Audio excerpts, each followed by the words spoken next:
The distant row of trees at the park's edge wavered in the shimmering heat, their outlines blurred. There was no escaping the relentless sun. The Brazilian grass my trainers barely masked the scorched earth underneath. "What did you drag me out here, Michael?" I grumbled, scuffing a wooted dandian with my shoe. My teenage cousin just shrugged. "Just wanted a drink. What's the problem?"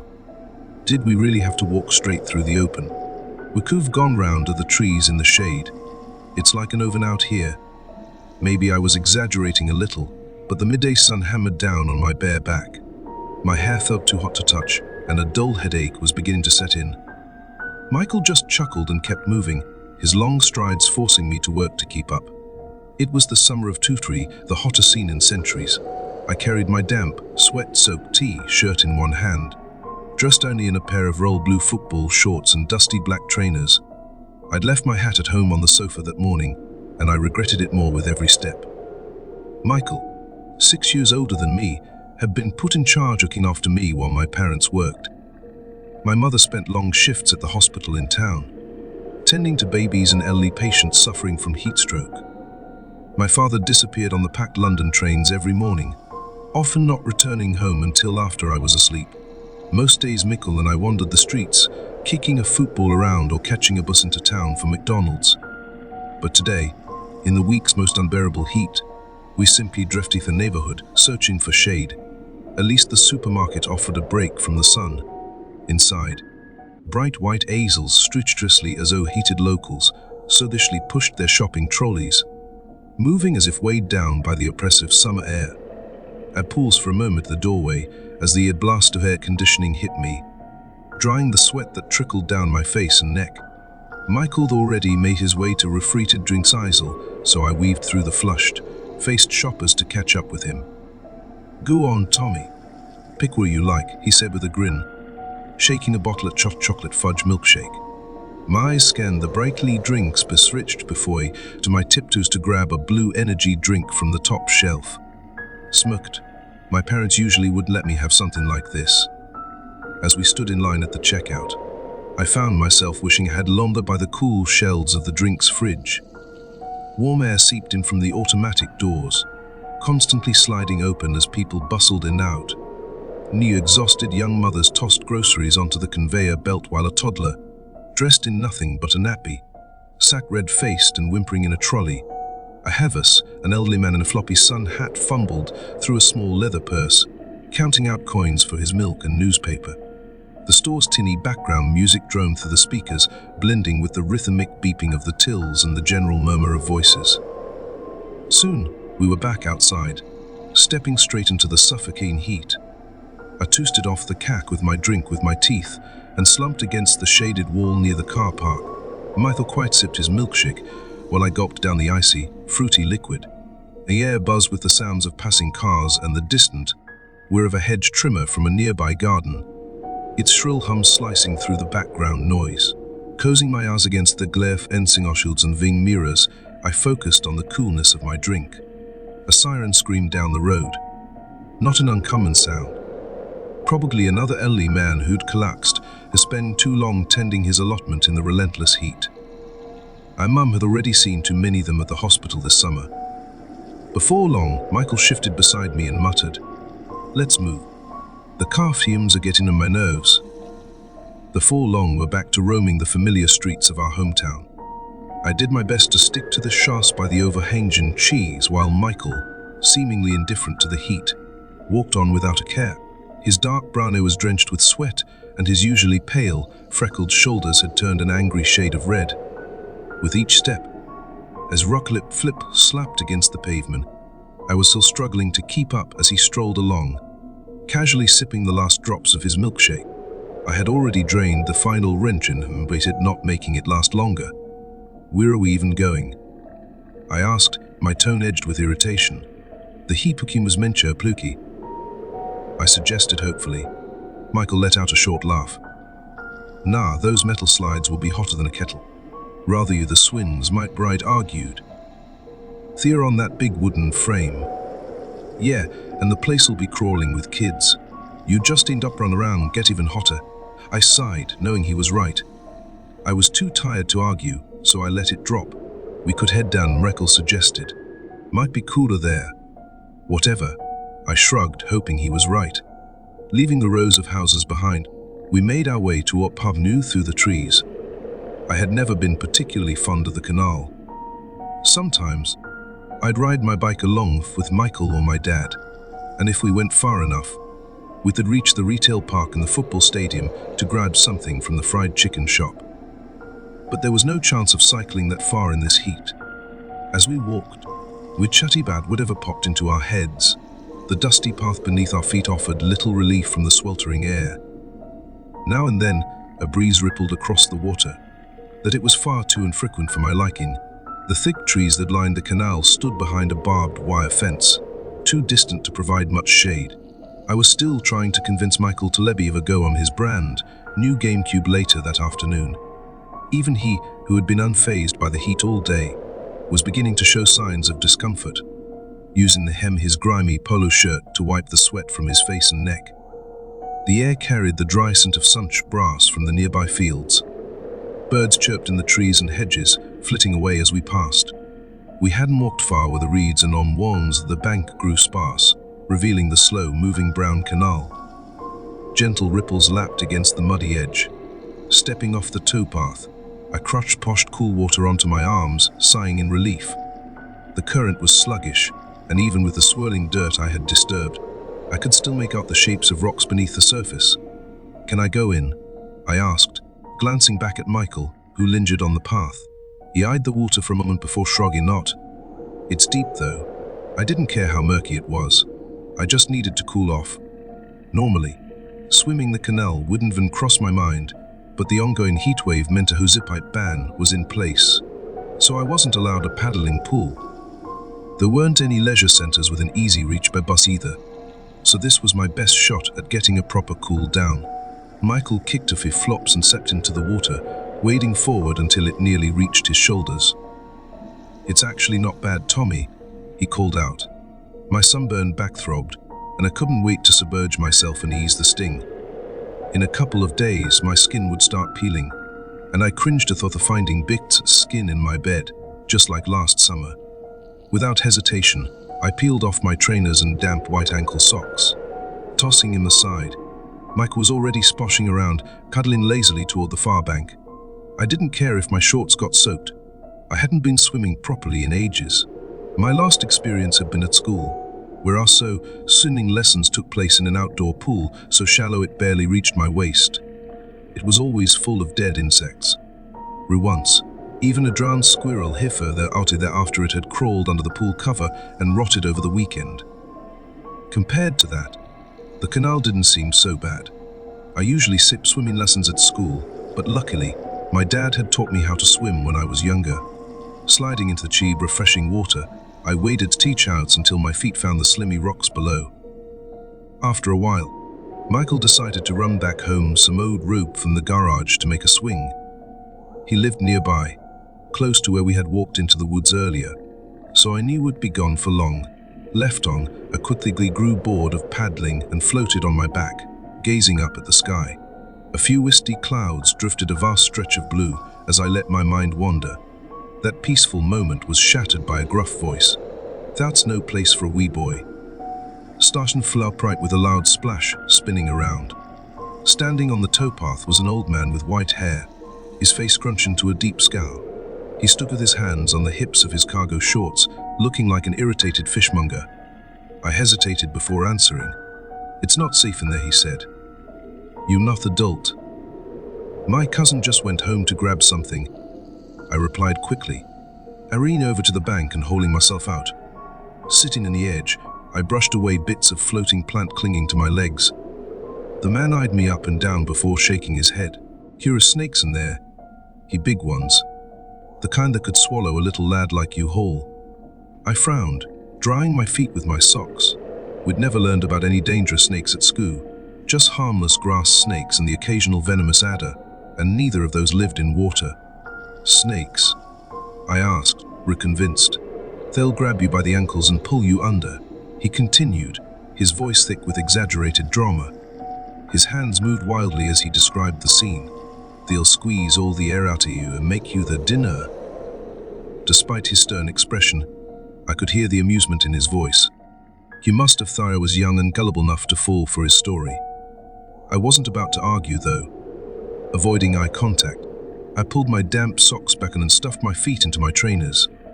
"I'll stay out of the water, mister," I muttered, my face burning like it did whenever I got scolded at school or by my parents. "Good," he said with a cold smile before turning and strolling away without another word, and watched as the Owen disappeared down the path, vanishing behind the trees. A few moments later, I heard the familiar slap of Michael's flip-flops before I even saw him. A coil of blue rope was slung over his shoon there. "What are you doing just sitting there? You tired?" he asked, looking down at me. I was squatting at the water's edge, and a poke into water spider would took as it skittered across the surface.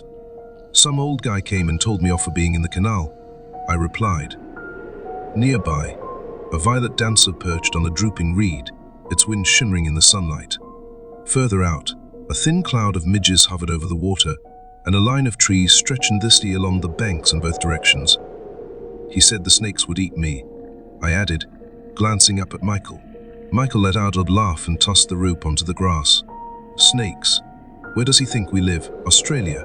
Kicking off his dirt-streaked flip-flops, he stepped past me and into the water, sending the spider darting for cover beneath the bulrushes. He waded toward a spot where a thick tree limb jutted out over the towpath. "You didn't actually believe in Dracul," glancing down into the water, probably checking for rocks. "Course not. I'm not a baby," I shot back, though I still hadn't gotten back in. I flicked the habit playing with into the canal and watched it drift toward where Michael stood. "Anyway," he said, eyeing the sturdy branch overhead, "this looks like a good spot for that swing. Unless you're scared the snakes will get you." He grinned as he splashed a wave of water in my direction before heading back toward the bank. "No way," I laughed, yanking off my shoe and socks and tossing them aside. The rope swing now dangled from the thick branch, just above the water's edge, its handle nothing more than a splintered piece of wood. It swayed slightly in the breeze, waiting for its first test run. "I'd better not jump off it," Michael said, giving rope a firm tug. "Was not deep enough. You should be fine, though, squirt." He ruffled my wet hair with his grimy hand, making me scowl. We played for another 20 minutes or so. Michael lazily drifted around, alternating between a sluggish doggy paddle half-hearted breaststroke before eventually retreating to the bank with a can of Coke he'd brought from home. Another one was tucked into the reeds for me. No one disturbed us, not a single dog, walker or cyclist passed by. I entertained myself with the rope swing, launching out over the canal, and just the right moment, plunging into the water with a satisfying splash, like a stone dropping into a pond. My feet usually fan rebutton, but as long as I had on knees when I hit the water, it wasn't a problem. The swing wasn't high. If I stretched my toes, they skimmed the surface as I swung out, but that didn't make it any less fun. By 300 p.m., the heat was unbearable. Even in the water, my skin burned, and swixt with dirty and all water steam my eyes. The sun had shifted so much that any shade, once cast along the towpath, had completely disappeared. I grabbed the rope for another go, but my sweaty hand slipped off the smooth wooden handle mid-swing. With a startled yelp, I tumbled into the water. I hit hard. A jagged rock jabbed into my ribs, and I had against the canal floor.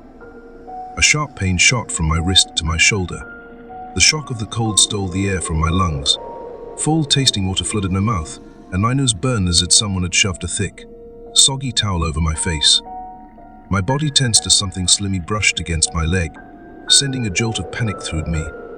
Then strong hands clamped onto my arm and yanked me upward. As soon as my face broke through the surface, I gasped for air. Flailing wildly sent in water flying in all directions. My hands grasped desperately at Michael as he tried to pull me away from the deeper part of the canal.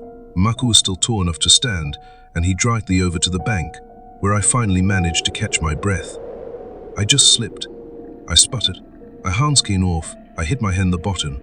"Don't worry," Michael interrupted, his voice steady and reassuring. "It was just an accident." He smiled up at me with his soft brown eyes, dabbing at a small cut above my eyebrow with a wet finger. Despite everything, he stayed calm, which I admired. I noticed 3 red scrapes on his cheek, marks from where my frantic hands had clawed at him in panic. "Just drink that Coke and lie down by the reeds," he said. I cracked open as Mike had back into the water, splashing his face and drifting lazily, watching me. I nestled down in the grass, cradling the sun, warm drink against my chest. I wasn't exactly sure what woke me. At some point, I had dozed off, the Coke still in my hand, some of it dribbling down my fingers, leaving a sticky patch on my skin, the rope swing psyche in the breeze. "Michael, you want to head back now?" I asked, sitting up groggily. Silence. I frowned. No reply. The entire canal was swimming underwater. A faint unease crept over me. "Michael." High above, a red kite circled in the cloudless sky, letting out a sharp cry. I called again, my voice wavering. I got to my feet and stepped toward the water's edge. Nothing moved except for the reeds swaying in the breeze. Panic started to claw at my throat. I scanned the canal desperately. His flip-flops were still abandoned the bar he had left them, but he was nowhere to be seen. The old man's words echoed in my head, "The snakes." No, that was ridiculous. There were no giant snakes in England. I turned, frantically searching up and down the canal. As I leaned out too far, my foot slipped on the wet vegetation. With a startled squeak, I lost my balance and tumbled straight into the murky water. Cold panic surged through me as I splashed wildly, scrambling for the bank. My hand mud as slimy tendrils of weeds wrapped around my legs. "Michael," I shrieked, struggling to haul myself out. Kicking and wriggling, I managed to get a knee onto the side and rolled gracefully onto the grass, gasping for breath. I lay there, curled up in a wet, muddy heap among the crushed water plants. Too exhausted to move, tears streamed down my face as I sobbed into the dirt. A young couple out for an afternoon walk stumbled upon me. My abandoned can of Coke had tipped over, leaking into rum beside me. Through shaky breaths, I told them about Michael. My words jumbled and broken as I tried to explain how he had disappeared. They exchanged worried glances. The woman gently helped into my damp t-shirt and shoes before guiding me to a shaded spot to sit. Meanwhile, the man pulled out his phone and pulled emergency services, pacing a few meters along the canal's edge. I watched him through blurred vision as he scanned the water, frowning. He stayed by the canal, still on the phone, while the woman silently led me back to my aunt's house. As soon as we arrived, I was ushered upstairs without question. I covered the folding camp bed, where I usually slept when I stayed over, yanking my blanket over me despite the unbearable heat. Downstairs, my aunt's wails pierced through the house, raw and agonizing. I shoved my fingers into my ears, squeezing my eyes shut, as if that would block it all out. I tried to convince myself that everything would be fine, that Michael would walk through the door any minute, cracking a joke, acting like nothing had happened. But deep down, I knew the truth. Nothing would ever be the same again. They found Michael later that evening. I heard the heavy footsteps of police officers moving up and down the wooden hallway, voices low and sullen, conversations mixed with my aunt's heart-wrenching cries, each one sharp enough to cut through me. Wrapped in my blanket, I huddled the top of the stairs of sight, straining to hear. Michael's body had been found further downstream, tangled in the reeds and snagged on a fallen tree branch. The officers mentioned cold water shock, slippery rocks, hidden weeds beneath the surface. One of them said he needed to speak to me, the younger cousin, about what had happened. I couldn't bear to listen anymore. I hurried back into the bedroom, tossing the blanket onto the carpet without a second thought. Michael's bed was still unmade from the morning, his checks and socks scattered haphazardly across the floor. In the corner, a pile of grubby water guns out of used waterloons sat untouched, next to a stack of battered board games and dog-eared comics. In the middle of the room, a pair of GameCube controllers abandoned beside two beanbag chairs. A copy of Burnout 2 rested against the purple console, waiting for someone to press play. I collapsed onto my own bed, my head spun from the thick, stuffy air trapped upstairs. The sun poured relentlessly through the half-open window, making my skin prickle. A fat blue butterfly buzzed frantically, hurling itself against the glass over and over, desperate to escape. The slow creak of footsteps echoed up the stairs, growing louder as someone crossed the landing toward the bedroom. I turned away, pressing my face into the wall, and let the tears come.